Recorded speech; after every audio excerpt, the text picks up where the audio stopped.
So I'm back with another video, and yeah, you seen this right? This is Nintendo Switch Lite, and this is the Pokemon one, and I am really happy to have it. And I know I'm behind because I was supposed to have put out this video like a while ago, but you know, this is one of those things where I could have just gotten it, unboxed it, and slapped the video up, but I not only want to do an unboxing and impressions, but I also want to give a review and compare this by using this, pushing it to its limit between this and the OG Switch, because I feel like a lot of consumers, a lot of you guys are going to want to know, is this really worth your money, or is this a good alternative for your kids, or if this is something that you might enjoy if you're on the go, or is it just better to get the revision or the OG Switch? Well, this is what this video is going to be about. I'm going to be covering all that. Not only am I going to be doing an unboxing, I'm also going to be doing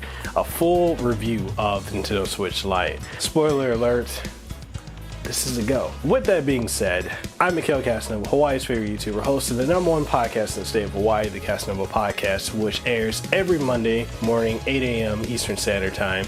And I'm also a streamer. I stream every Monday, Wednesday, Friday. Links for that are down below. You can see the infographic here. And yeah, with that being said, let's go ahead and get into this video and get back to this. Roll the intro.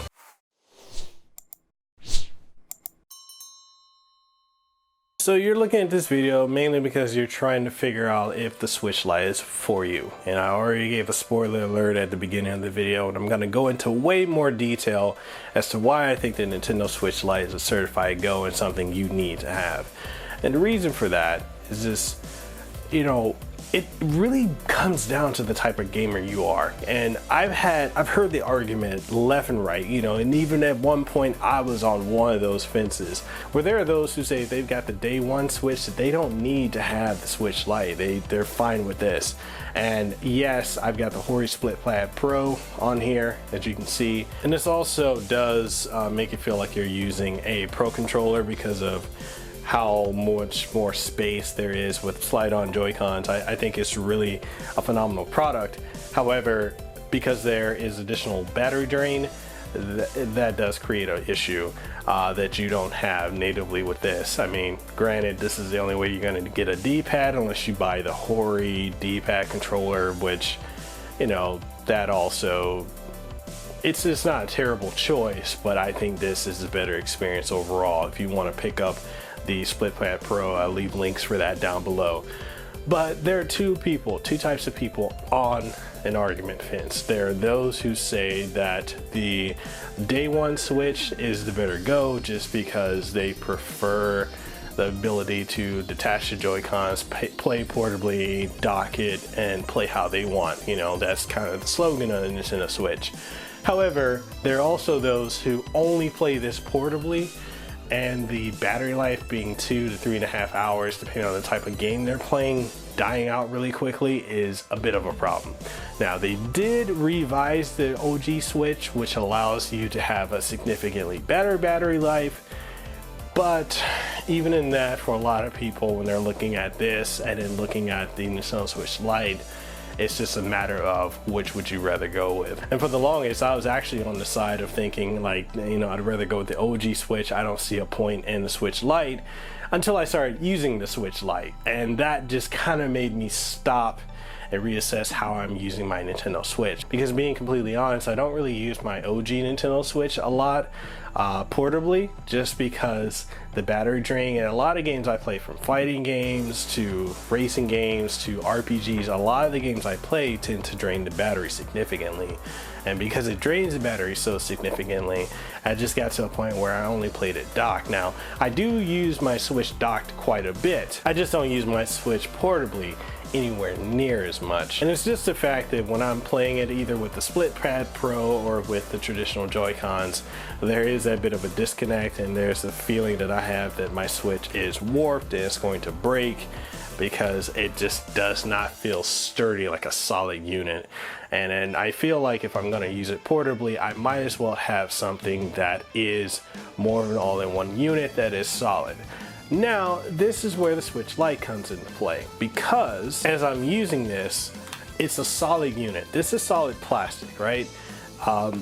It feels like a total package. It feels, as Flossie Carter would say, it feels really good in the hands. And it's just one of those things where it's like, man, it's great on battery. And I know the screens are slightly similar between the OG Switch and the Switch Lite, but the screen on the Switch Lite just, I don't know if it's more vibrant or if the colors pop more, but it really showcases in a lot of games. Like if I'm playing Luigi's Mansion 3, or if I'm playing Fire Emblem Three Houses or Super Mario Odyssey, it just pops, you know? The clarity, the textures look really nice. They look more vibrant than they did on the OG Switch. And I kind of wonder, is it just because my Switch is old and maybe there's some screen burn in or something like that? But when I put them side by side, and I also put them side by side with my wife's, this just looks a lot better. And it's just one of those things you kind of got to see in person. And I know there's all the controversy over like the color, like especially with this one where the tweets going out saying it didn't look anything like what the box showed.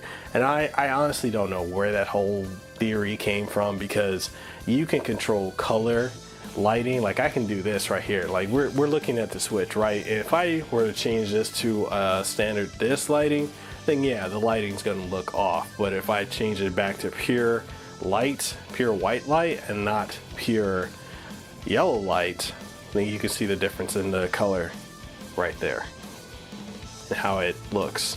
With that being said, it feels good in the hand. It's really solid. The screen looks more vibrant. I thought I was going to have an issue with the D-pad, and the main reason too is I kind of wanted that built-in D-pad. I play a lot of fighting games, and I play a lot of fighting games portably. Like the only other system where I did that on was the PlayStation Vita, which I have here. So this is a PlayStation Vita, this is a Nintendo Switch. As you can see, they're not that much of a big size difference between the two. If I put them on top of each other, Switch Lite is slightly bigger. But other than that, I mean, I play a lot of fighting games on here, but then at the same time, I've got a large collection of fighting games on here. I've got Mortal Kombat 11, I've got Gallo Mark of the World, Street Fighter 30th Anniversary Collection. I really want to be able to play those on here, and this right here has effectively, to an extent, stopped me from playing this until Suikoden 2 and 1 comes on here. I'm gonna still play my Vita, but for the meantime, I'm able to play all my RPGs, all my fighting games, all my classics, all my current gen stuff right here. And we're gonna dive into the battery life, because I think that's something else that you guys are gonna be very curious about, is how is the battery life in the Nintendo Switch Lite compared to the OG model? The OG model gets you anywhere from about 2.5 hours to 3.5 hours, and this new one gives you anywhere from 4.5 to 5.5 hours.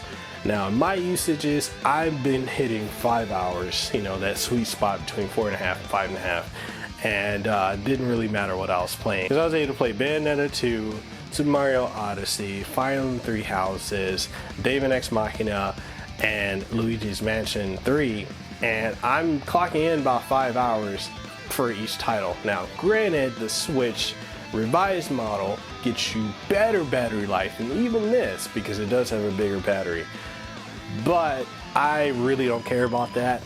This right here is doing everything I need to do, and the battery life is a solid go, you know, especially for me. So I travel a lot. I'm often, you know, going to different meetings or going to different conventions, and being able to just pull this out and just start playing it is just such a godsend. And that's the other thing too that I really love about this, is the portability factor. And I know a lot of people are probably gonna say, hey Mekel, the Switch itself, the OG one, was portable. It is portable, but that's not the main idea of what the original Switch was. It is being able to take the console experience with you on the go, but with that type of a battery life that doesn't really hold up, that kind of nips it in the bud. And yes, I know you can just use battery backup cases, which I have plenty of those, but the idea that I can just take one thing with me that has that solid battery life, I absolutely love that. And with this having such a solid battery life, this is a certified go. You know, I absolutely love this thing. This is just absolutely phenomenal for me. I love it. I have not experienced any Joy-Con drift or stick drift. I've not had any issues with the buttons. I've not had any issues with the D-pad, with the ZR, ZL, or the top triggers. Everything on this has been solid. I mean, it's just, I don't know how many ways I can say this. This is a very solidly built device. Now, there are those who are saying, well, who is the Switch Lite aimed towards? You know, is it aimed towards kids? Is it aimed towards teenagers? Is it, you know, Nintendo just trying to milk more of a profit by making something like this? And to be completely honest, it's all of the above. We already know that with Nintendo, not only with Nintendo, but every other console maker, every 2 years there's a revised unit that comes out. The Xbox and the PlayStation, after 2 years, they make a slim model. And then there's probably a super slim, or in the case of this generation, we had the super powerful in models. Well, with the Switch, you got 2 different variations that came out this year. We got the Switch Lite and we got the Switch Revised, which better battery life, better chipset, better Wi-Fi card. And on this, we lost the ability to dock it, and we got a better Wi-Fi card, but with the loss, oddly, of AutoBrightness, which that is one of the big differences between this and the OG model and revised. There is no AutoBrightness, and I'm not too sure why that is, but it is. Go figure. I mean, they can always patch that back in with an update, but I don't know why they took that out. It's weird. There's one other thing I kind of want to touch on, which a lot of people are wondering. If I've gotten the 2 Nintendo Switches, how do I go back and forth between the 2? There's a lot of confusion about that, which I'm not too sure why there is so much confusion, because it's pretty clearly stated by Nintendo what you need to do if you have the Nintendo Switch Lite and you also have an OG model Switch. But, you know, most people don't read or really comprehend things that they hear. They kind of go, but then, you know, it's just one in, one out. But the truth of the matter is, you can have 2 Switch units. It's just the same way that you would have with any other console, like a PlayStation or an Xbox. And that is, you have one primary console and everything else will be your secondary. But it's also going to require you to be connected to the internet if you're using digital software. So with my digital games, so long as I'm connected to the internet, I'm good. The minute I'm not connected to the internet, I will need to connect to the internet and make this my primary Switch console in order to continue to play those digitally. Now, thankfully, the majority of the games that I'm playing digitally are fighting games and RPGs, and pretty much I have this thing where even though I get review codes and games sent to me for free, I still buy them physically just to support the developers and the companies, and also to add to my physical collection, because what happens if we lose our internet and we can't play our digital games and they can't do the verification check? We're screwed. So I keep a physical copy of the games as well. So that's something you're going to really have to take into account. And I know there are people, parents, that are probably confused. Oh, I bought the game digitally on this Switch and I can't play it here. That's why. So that's something you should be aware of. But for me, you know, I can make a hotspot with my phone, and I can always just go into my Nintendo account and switch it around if I'm going to do that. I think, truthfully speaking, this is probably going to become my primary Switch, with my other one being secondary, just because the other one is going to always be home and docked. This one's going to be where I'm going to be taking with me. So yeah, we talked about the highs and lows, the mids, the in-betweens, and we're going to wrap it all up, put a little bow on top to make it pretty, and present it to you guys as to what I think overall about the Nintendo Switch Lite, and especially the Pokemon Switch version. This design, the design on the back and the design on the front, you know, the look of it is just clean. This is a go. This is solid. It's amazingly built. The battery life is fantastic. The D-pad is awesome. The screen is beautiful. I just love this thing. This is so sturdy. It feels good in the hands. Shout out to Flossie Cotter. And I can't say enough about it. It's one of the best products I think Nintendo has made in a long time. And it caters to the demographic of people that want to play their console games portably, and they don't really care about docking, or they're like me and they just travel a lot and they want something a lot more portable. It ain't for everybody.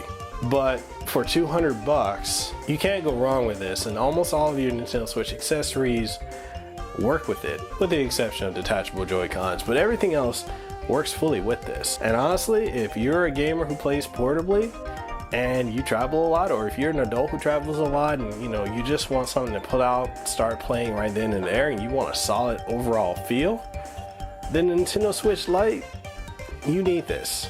That's my verdict on it. And if you want to pick up the Nintendo Switch Lite, any of the variation of the colors, or if you want the special Pokemon edition one, I'll leave links to all that down in the description below. And I just wanted to do this video a little bit differently, and I wanted to be just completely straight up, because we got the holiday season coming up and a lot of people are looking for information. They're trying to figure out if it's worth having. Probably help somebody who is looking to either get it, or someone who's just trying to find out more information and they decided that this isn't for them. For either or whatever in between, let me know what your thoughts are. Did you pick up this version of the Nintendo Switch Lite? Do you have the Pokemon edition? Do you have a launch day Nintendo Switch Lite? Or do you have the OG model? Do you have the revised OG model? Whatever, let me know. Let's get the conversation going down below. And with that being said, I'm Mekel Kasanova, Hawaii's favorite YouTuber, host of the #1 podcast in the state of Hawaii, the Kasanova Podcast. And with that being said, I'm signing out. I'll catch you guys on the next one. Deuces, wow, too sweet, be the elite. I'm getting back to my Nintendo Switch, and I'll see you on the next stream, podcast, and video. Peace out.